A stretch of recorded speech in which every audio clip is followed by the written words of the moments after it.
Hai, ini adalah Redmi Note 10 Pro, HP dengan layar AMOLED berefresh rate 120 Hz dengan kamera beresolusi 108 megapiksel. Pertanyaannya, apakah layar di Redmi Note 10 Pro ini berpotensi untuk burn-in dan bagaimana dengan resolusi 108 megapiksel di Redmi Note 10 Pro ini? Apakah sama dengan Mi 10T Pro atau sama dengan Mi 10 5G? Let's find out.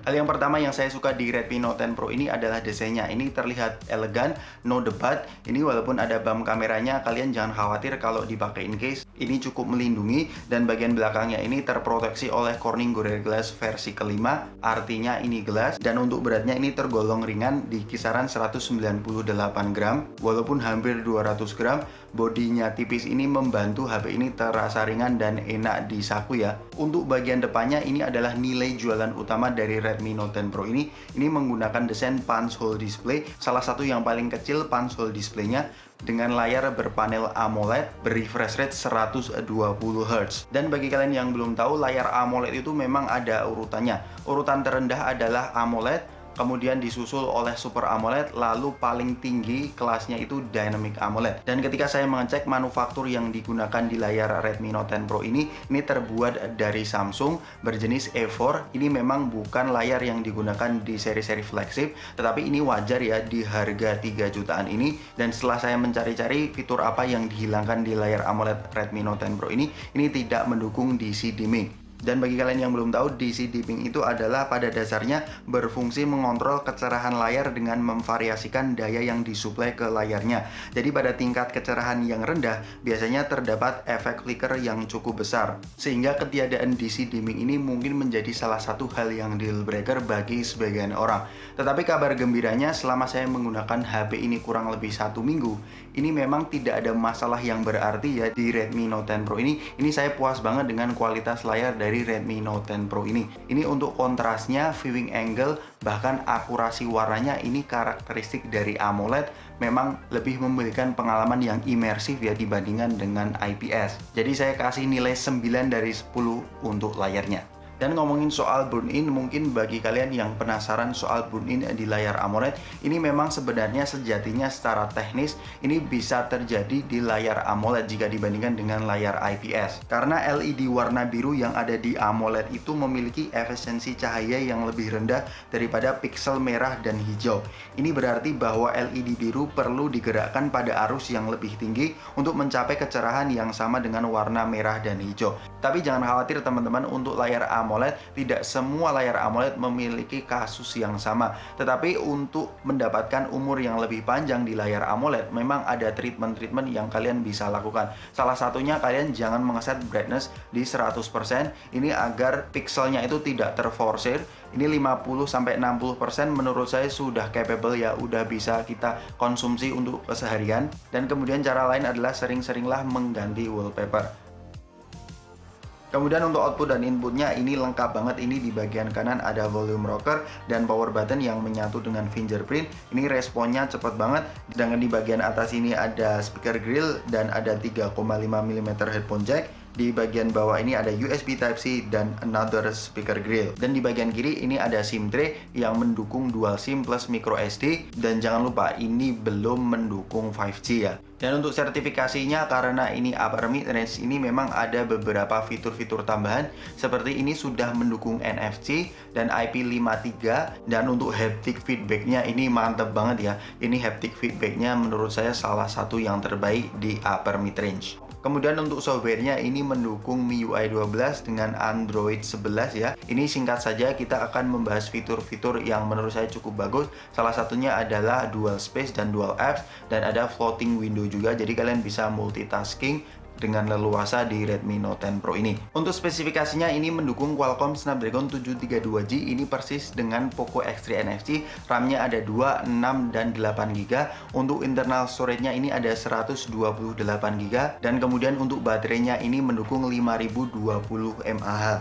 Dari spesifikasi tersebut saya mendapatkan skor Antutu di kisaran 290 ribuan. Ini cukup bagus ya. Ini memang persis daripada Poco X3 NFC. Apalagi untuk sehari-hari ini karena sudah mendukung 120 Hz. Ini bukan gimmick, ini kerasa banget pada saat kalian scrolling aplikasi dari aplikasi satu ke aplikasi lain. Ini enak banget ya 120 Hz di Redmi Note 10 Pro ini. Dan untuk bermain game, saya memainkan 3 game. Di video unboxing kita sudah membahas untuk COD ini bisa kita set ke rata kanan, frame rate-nya bisa max, dan pengalaman yang dihasilkan di Redmi Note 10 Pro ini memang lancar ya. Saya tidak ada gangguan sama sekali, bahkan di bagian belakang tidak ada suhu yang mengganggu.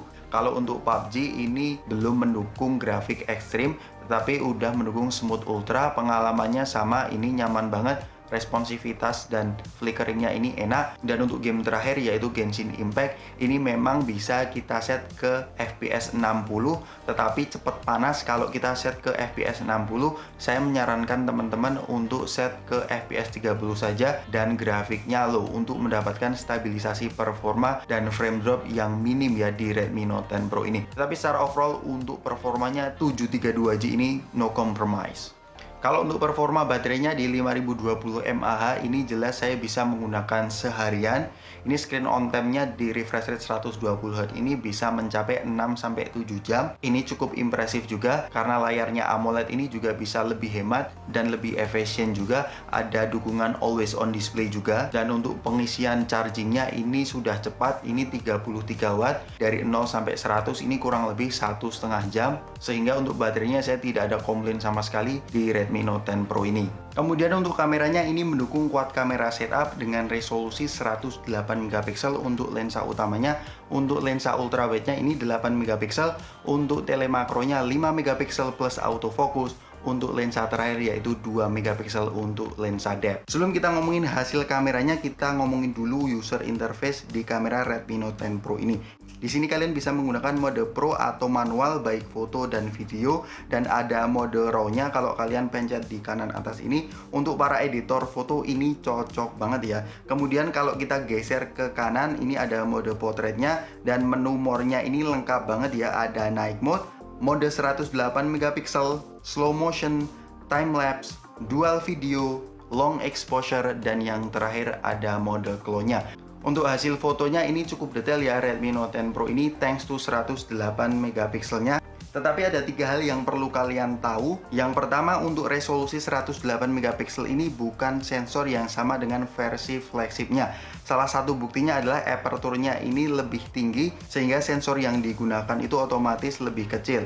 Dengan aperture 1.9, kalau kita melihat di Mi 10T Pro itu 1.7. Dan pixel binningnya juga beda. Kalau di Mi 10T Pro itu 25 megapiksel, sedangkan di Redmi Note 10 Pro ini 12 megapiksel. Dari pixel binning dan aperture-nya aja beda, sehingga untuk detailnya ini memang tidak sedetail seperti Mi 10T Pro, tetapi untuk harganya it's doing really good job.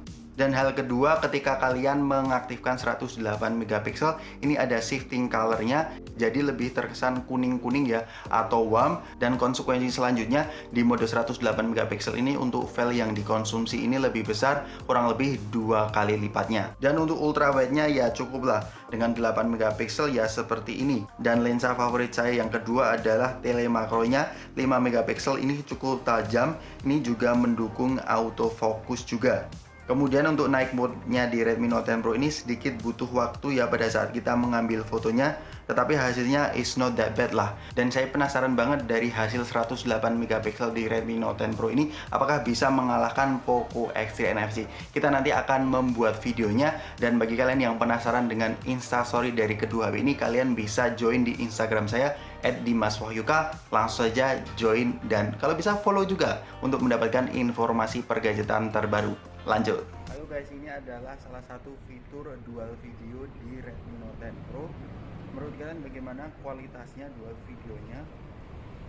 Ini adalah gambaran nanti kalau kalian ingin mengambil dual video ya. Ini adalah kamera depan dari Redmi Note 10 Pro. Cukup stabil ya, di 1080-30 fps cukup stabil.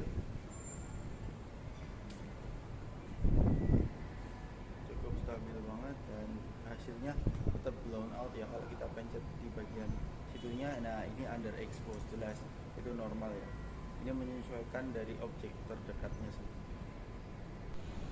Ini adalah video resolusi 1080 30 fps di lensa utamanya. Kita cek autofocusnya sebentar lagi. Saya ulangi ya, kayaknya kurang cahaya aja. Oh ya, lumayan lah. Nah, lumayan. Autofocusnya pastikan ya cahayanya cukup. Yuk kita jalan ya 4K 30 fps nya. Wow, stabil banget ya di lensa ultra utamanya. Mantap. Ini saya tidak pakai stabilizer lah, ini handheld saja. Bagaimana kalau kita lari? Kita akan mencoba lari.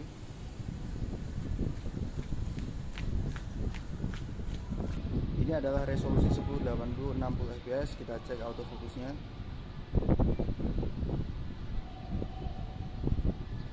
Tidak secepat tadi ya. Oke ya, cepet sih, lumayan kok, lumayan cepet. Tidak ada isu autofocus. Kalau kita jalan memang stabilizernya ini berkurang jauh ya. X-nya tidak aktif ya di 1080 60 fps. Dan ini adalah resolusi 4K 30 fps. Kita cek bagaimana autofocusnya.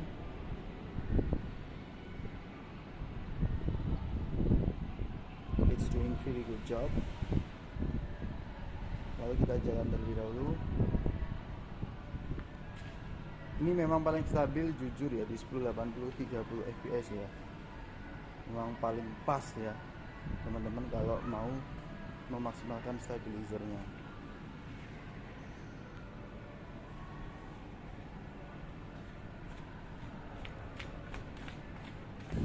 Ini adalah hasil dari video di lensa ultrawide. Ini saya tidak menggunakan stabilizer ya. Ini stabil banget. Ini handheld ya. Jadi ultrawide-nya ini stabil banget ya di Redmi Note 10 Pro ini. Resolusi paling maksimal 1080 30 fps. Ini saya di basement dan stabil banget ya. Mantap. Baiklah, kita masuk ke kesimpulannya. Jadi Redmi Note 10 Pro ini dari apa yang ditawarkan memang ini best value for money ya untuk harga 3-4 jutaan. Saya yakin ini HP akan rilis di kisaran harga segitu.